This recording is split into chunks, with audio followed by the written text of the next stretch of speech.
optar por una opción, valga la redundancia, diferente, que aseguraba un mayor republicanismo, separación de poderes, etcétera, etcétera. Que en general me parece que ha ocurrido, es decir, hay libertad de expresión, no se ha perseguido a nadie, no se ha acusado a nadie. Para mí, para conformar una democracia son cosas fundamentales. Bien, en el día de hoy se inaugura un nuevo periodo, un nuevo año judicial, se llama así, ¿no? Año judicial. Sí, sí, el año judicial. Y el presidente de la Corte ha dicho que los argentinos desconfían del Poder Judicial. Bueno, creo que dijo algo muy cierto.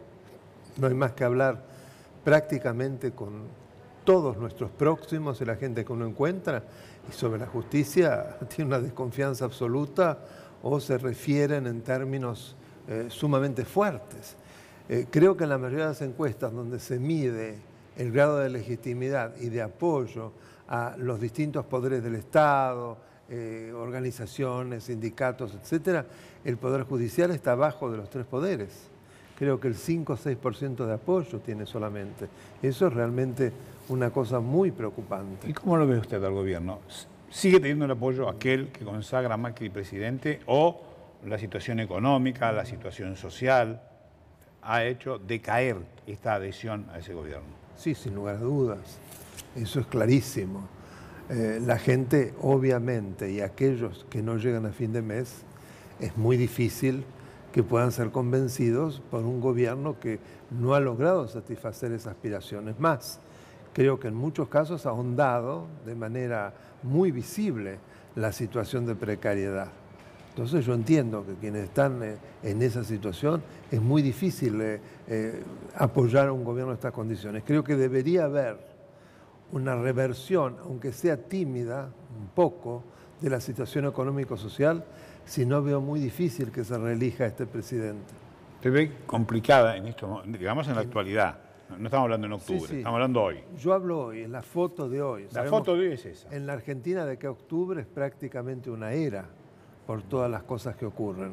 Pero hoy, por palparlo, más allá de las encuestas, ¿no? No, lo que pasa en la vida. Exacto. No es mejor encuesta lo que uno escucha de Yo las personas que viajo mucho por el interior. Ajá. Y bueno, en todas partes veo inclusive mucha bronca.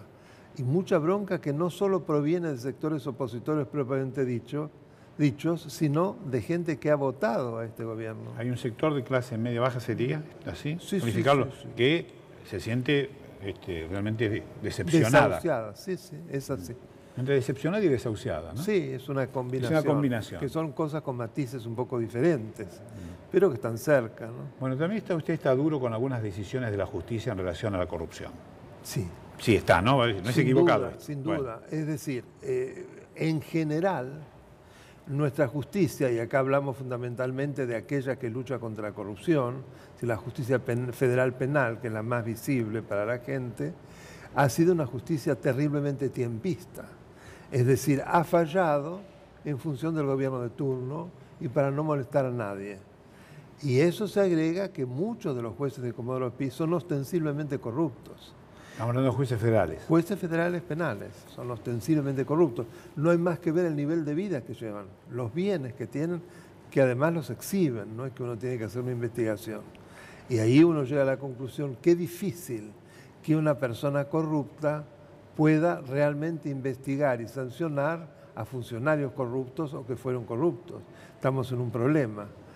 Yo creo que todo ese estado de cosas, más la debilidad de determinados organismos como el Consejo de la Magistratura, que se ha politizado de una manera impresionante y que verdaderamente no trabaja, no va en la dirección para la cual se lo incluyó en la Constitución cuando se la reformó en 1994.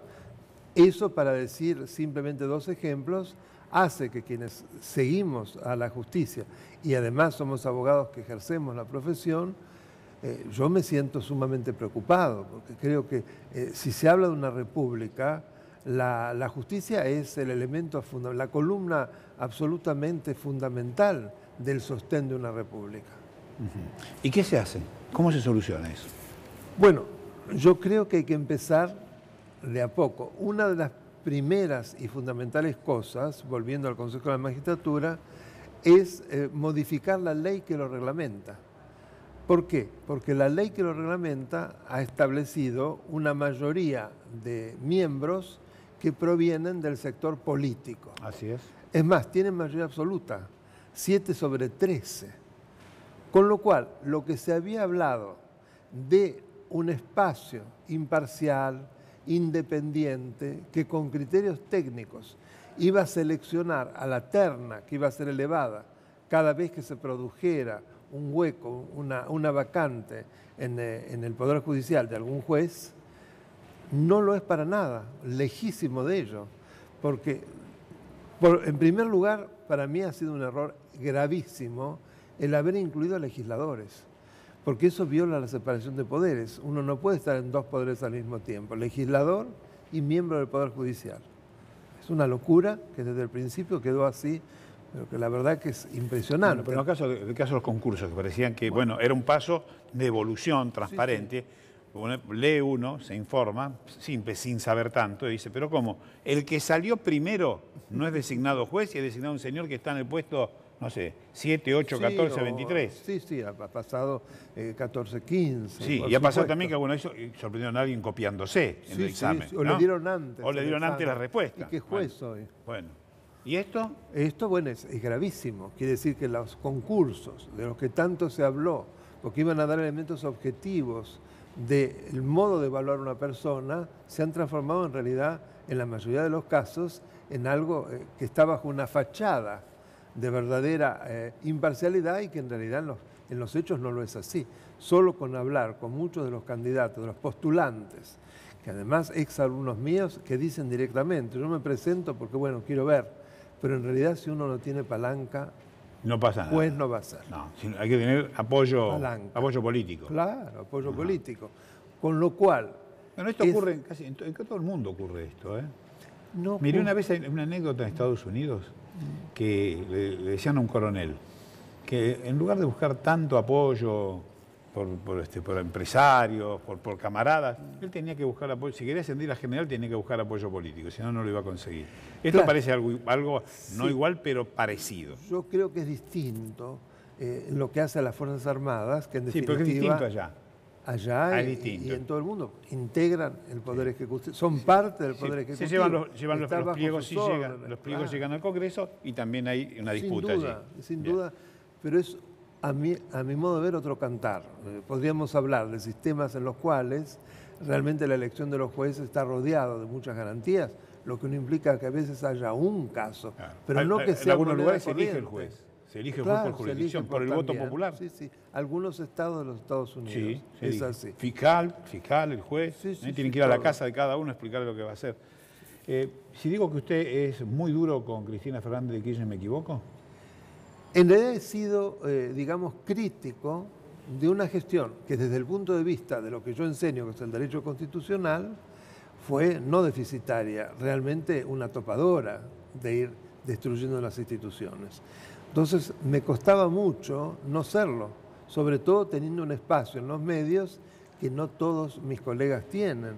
Me parecía que era, entre comillas, una gran agachada el callar, cuando era a hojas vistas, los tremendos furcios, en realidad atropellos a las instituciones que ella cometía. Y en la corrupción también está duro usted, en el tema de corrupción, investigación de corrupción. Yo creo que la corrupción es una de las cosas que más enferman a un sistema político. No hay duda que hay corrupción en todos lados, que es lo que generalmente los corruptos ponen como justificativo para precisamente justificar por qué son corruptos. Pero lo importante es que no haya impunidad. La combinación de corrupción más impunidad es el peor de los mundos. Digamos, históricamente en Argentina, para los temas que es defender el patrimonio que nos pertenece a todos. Sí, por supuesto. No es que lo paga otro, lo pagamos nosotros. Perfecto. No hay duda. Si llega la justicia, llega tarde. El otro día la justicia libera un dinero después de 20 años. 20 años. Bueno, el caso de Samid es parecido.